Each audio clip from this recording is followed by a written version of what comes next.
श्री परमात्मने नमः। ओम श्री सत्य गुरुदेवाय नमः। ये देखिए बता रहे भगवान कि ज्ञान योगी की परमात्मा में अभिन्नता, इसी को ये खोल रहे भगवान। ये है 9वें अध्याय का, ये है श्लोक नंबर 15। कोई तो मुझ विराट स्वरूप परमात्मा को ज्ञान यज्ञ के द्वारा पूजन करते हुए एकत्व भाव से, अर्थात जो कुछ है सब वासुदेव ही है, इस भाव से उपासता है, और दूसरे पृथक भाव से अर्थात स्वामी सेवक भाव से या किसी अन्य प्रकार से ही उपासते हैं। ये भगवान से कह रहे हैं जो ज्ञान योगी होता है वो अभिन्न भाव, उसके अंदर भिन्नता नहीं रहती। लेकिन बहुत सारे लोग ऐसे हैं जो भगवान को अलग अलग ढंग से भगवान को उपासते हैं। भक्ति का साधन उन भक्तों द्वारा किया जाता है जो अपने को भगवान से भिन्न समझकर भगवान की अनन्य भक्ति को ही सर्वोपरि समझते हैं। कहते साधन तो वो है कि भक्ति में इतना रम जाए कि वो अपने को भगवान से अलग न जाने।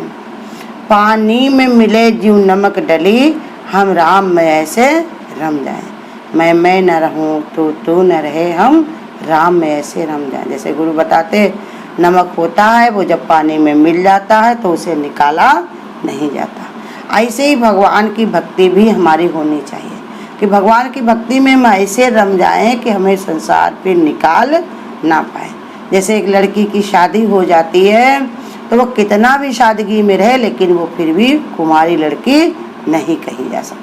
क्योंकि शादी हो गई, भले एक संतान न उसके हो, भले को लाली लिपस्टिक बिंदु सिंदूर ना लगाए, भले को अपने पति के साथ ना रह रही हो, ससुराल में ना रह रही हो, लेकिन फिर भी वो कुमारी नहीं मानी जाएगी। क्योंकि उसके पैर पूज दिए गए, वो भगवान के गुरु अपने पति के शरण में जा चुकी है, तो अब उसका फिर कुमार नहीं मानी जाएगी। हाँ, शादी तो कर सकते हैं, संतानें भी किसी को ले सकते हैं, लेकिन वो बन ऐसे ही भगवान का भक्त भी अगर पूर्ण भगवान में युक्त हो गया तब फिर वो निगुरा नहीं हो सकता, वो पूर्ण परमात्मा का ही माना जाता।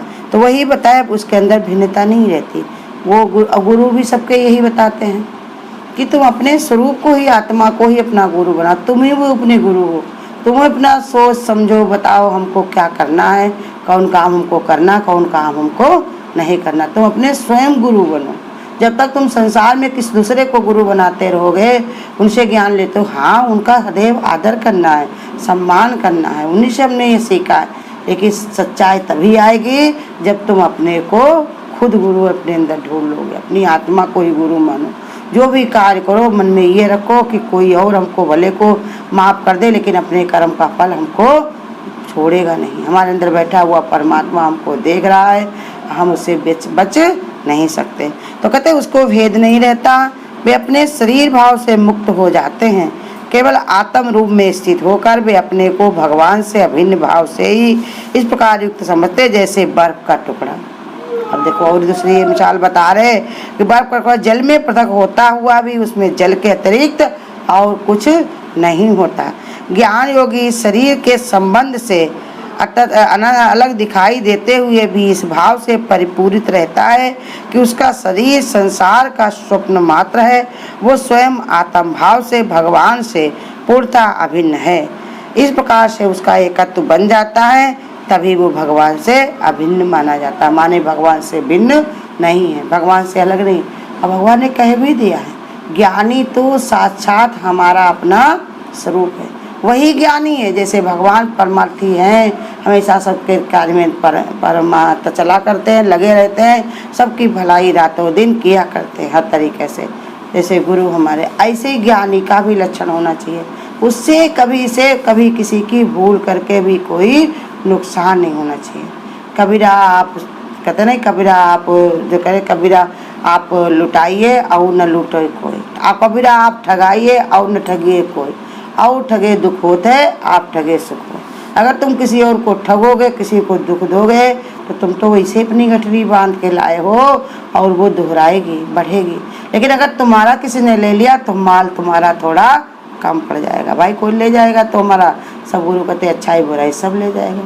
कभी कोई सामान तो ऐसे चोरी भी हो गई, ऐसे उठा के हमको रोड पे नहीं फेंक देना है, लेकिन कभी भी इस बात का मलाल नहीं करनी है कि जो भी हो रहा सब भगवान की तरफ से हो रहा है, जो भी करना है इसमें भलाई होगी, कौन किसको लेकर के जाएगा, सब यहीं छोड़ के चलना है। तो इसलिए तत्व से जो जान लेता है वो हमेशा भगवान में पूर्ण रहता है। वो अपना नुकसान भले को हो जाए लेकिन और किसी का नुकसान होने नहीं देता।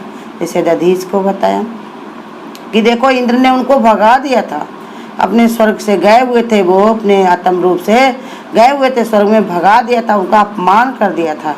लेकिन फिर भी जब मांगने आए उनके हड्डी से हड्डी तो देने में उन्हें देर नहीं लगाई। उनकी पत्नी ने श्राप दे दिया, उनके माँ बाप बहुत ना परेशान हो गए। लोगों ने कहा ऐसा नहीं करना है, लेकिन उन्होंने कहा नहीं, हड्डी तो हमारी यहीं जलकर राख हो जाएंगी, अगर ये अच्छा काम कर पाती हैं तो हमें देने में कोई इतराज नहीं। यही भगवान के भक्त को होना चाहिए कि चाहे जैसी स्थिति परिस्थिति आ जाए वो पीछे नहीं हटता। वो कहता है ये सब भगवान की तरफ से कर्तव्य आया हुआ है और ये करके ही हम छूट सकते हैं, अन्यथा हमको ये जन्म मरण का ताता छूट नहीं सकता।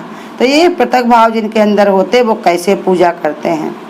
मनुष्य भी भगवान के उपासक होते हैं। ऐसे व्यक्ति एक भगवान को ही जीवन का परम लक्ष्य मानकर विभिन्न भाव से उनकी पूजा करते। कहते देखो पूजा जो करते हैं वो भी खराब नहीं होते, कम से कम भगवान के लिए कुछ समय निकालते हैं, कुछ ना कुछ भगवान के लिए भक्ति में बैठते हैं, कुछ ना कुछ उसका भी प्रभाव पड़ता है।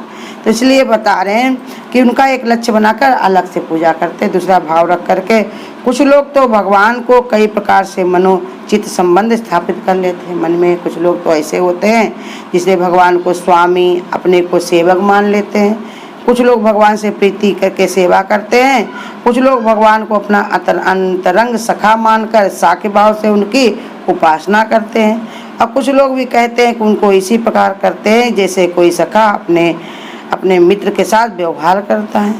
कुछ लोग संसार के सारे काम ऐसे करते जैसे पतिव्रता पत्नी गृहस्थी के सारे काम पति की प्रसन्नता के लिए करती है। जो 3-4 मिसालें दे दी हैं। तरह तरह के लोग रहते हैं जिनके अलग अलग संबंध भगवान से होते हैं। वो कहते हैं, कुछ लोग कहते नहीं है कि अब चाहे कुछ ही स्थिति हो परिस्थिति हो, कदम आगे बढ़ा बैठे जो होगा देखा जाएगा, तुम्हें अपना बना बैठे जो होगा देखा जाएगा। भगवान से प्रीति कर लेते हैं, उनको कोई भय नहीं रहता संसार में। कहते चाहे कांटों पर मुझे चलना हो, चाहे अग्नि में मुझे जलना हो, लेकिन ध्यान तुम्हारे शरणों में। कोई पति बताए स्त्री की तरह भगवान कैसे सेवा करते हैं जैसे तुम्हें, और वहीं सबके पति परमेश्वर ही हैं। जो संसार में जो पति मिले हैं जिनके लिए हम अपना तन मन सब बारे बैठे हैं और सब भूल करके बैठे, हमारा क्या कर्तव्य वो छूटने वाले हैं। किस दिन हमारा उनसे साथ छोड़ जाए, हम छोड़ के चल दें या वो हमको छोड़ के चल दें, ये झूठे रिश्ते में हम फंसे हुए मोह ममता में। और सच्ची प्रीति तो हमारी भगवान से, सच्चा प्रिया तो सबका परमात्मा है। तो उसके गुरु कहते वो सच्चे भक्त होते हैं। तो जैसे पति बताए स्त्री सब काम करती है ऐसे वो भी सब करते रहते हैं। कुछ लोग अपने सखा मान लेते हैं भगवान को कि हमारे मित्र को ये पसंद है, इसी में हमारे मित्र राजी होंगे। सुदामा की तरह दरवाजे पर मांगने कभी नहीं गए, पत्नी के कहने पर चले जरूर गए, फिर भी उनका मन देखा कि भगवान अगर हमको आदर नहीं करेंगे, सम्मान नहीं करेंगे, हमसे उनकी बेइज्जती फील होगी, दरवाजे पर से फिर भाग कर जाने भी लगे। अब भगवान ने तो हर काम परफेक्ट किया है। सखा बने तो बढ़िया, मित्र बने तो बढ़िया, चोर बने तो बढ़िया, बेटा बने तो बढ़िया, प्रेमी बने तो बढ़िया, और ज्ञानी बने तो बढ़िया। भगवान आज तक कोई काम में चुत हुए हटे भी हैं। जो भी काम किया उनका कोई काम में कुछ भी टोका टोकी नहीं कर सकता, वो सब बिल्कुल बढ़िया से बढ़िया। ऐसे गुरु हम लोगों को भी सिखाते हैं कि कभी भी तुम ऐसे कोई काम ना करना जिससे तुमको किसी के आगे नज़र को झुकाना पड़े। कभी कोई ऐसे काम मत करो जो जाके भगवान के वहाँ भी जा कर के तुमको अपना कार्य की सज़ा मिले, उनको भी शर्मिंदा होना पड़े। भगवान तो तुम्हें अपना मित्र बताते हैं, अपना स्वरूप बताते हैं। तुम ऐसे काम करते हो भगवान की हंसी उड़ाने के लिए।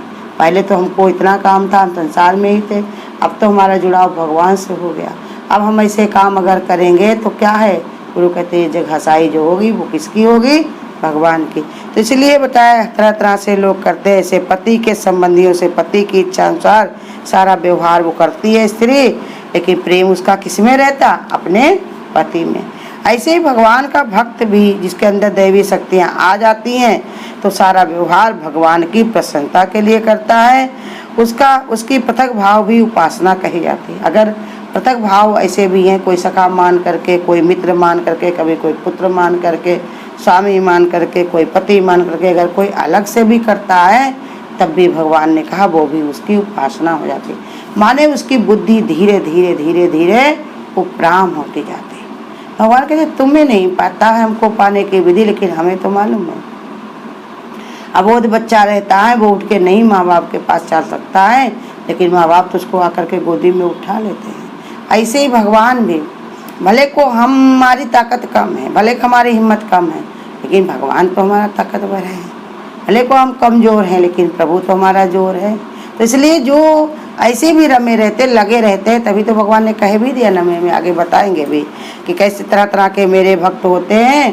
कोई अर्थार्थी, अर्थ जिज्ञासु, ज्ञानी, चार तरह के भक्त हैं, सब मेरे भक्त हैं। ऐसा कोई नहीं कि वो मेरा भक्त नहीं है। भले को अर्थ भाव से आया हो, भले को अर्थार्थी हो, भले को कैसे भी है उसके अंदर विचार हो, उस विचार से सुन कर के आया हो, चाहे उसको ज्ञान हो गया हो, लेकिन हमारे वहाँ रिवाज है कि हम एक बार किसी का दामन पकड़ लेते तो उसको छोड़ते नहीं। संसार में लोग फटाक से छोड़ देंगे, कोई भी स्थिति परिस्थिति गड़बड़ होगी तो फटाक से छोड़ देंगे, लेकिन भगवान नहीं करते। भगवान कहते हैं हम जिससे प्रीति करते हैं पूरी करते हैं, जिसको निभाते तो पूरी। तुम भी ऐसे ही पक्का विचार रखो कि अगर हम आए हैं भगवान की तरफ तो आप पीछे अपने कदम हमको नहीं लेने, नहीं तो क्या होगा, घर का कुत्ता न घर, गोभी का कुत्ता न घर का न घाट का। ऐसे ही संसार में तो सब कहे तुम सत्संगी हो, सत्संगी हो, सत्संगी हो, भगवान के भगत हो। अब अगर तुमने एक बार भी अपने मन को विचार बनाया कि अब हमको ये बड़े थक गए, नहीं सब करते करते परेशान हो गए, अब हम नहीं कर पाएंगे, तो गुरु कहते कोई काम के नहीं रहोगे। भगवान भी तुमको यही कहेगा, क्योंकि उधर से हटा करके मन इधर लगाया है ना, अब इधर से हटाकर उधर तुम्हारा मन लगेगा नहीं। अभी गोंद को ही रख लो, एक बार जहाँ से उठाकर चिपका दिया, दोबारा उसको निकाल कर दूसरी जगह लगाओ तो क्या चिपकेगा। ऐसे ही हमारा मन है, ये जीवात्मा हमारा स्वरूप है, इसको हमने परमात्मा में लगाया। अब ये लगेगा नहीं संसार में, अगर हम हटाना चाहें तो गुरु कहते फिर भी हटा करके इसको कहीं पर हम लगा नहीं सकते, क्योंकि अब जान गए संसार का राज, सब जान गए कि इसमें जितनी भी चीज़ें हैं ये सब क्या हैं, धोखे की हैं। ये सब नजरों का सपना है, धोखा न कहीं खाना। ये जग क्या है, सपनों की सब रचना। ये सब दिखाई जो पड़ रहा है वो सब हटने वाला, मिटने वाला है। इसी को पकड़ के बैठे हुए हैं तो मूर्खता है। इसलिए जो सच्ची भक्ति भगवान से करता है तो वो इधर से अपना चित्त को हटा लेता है।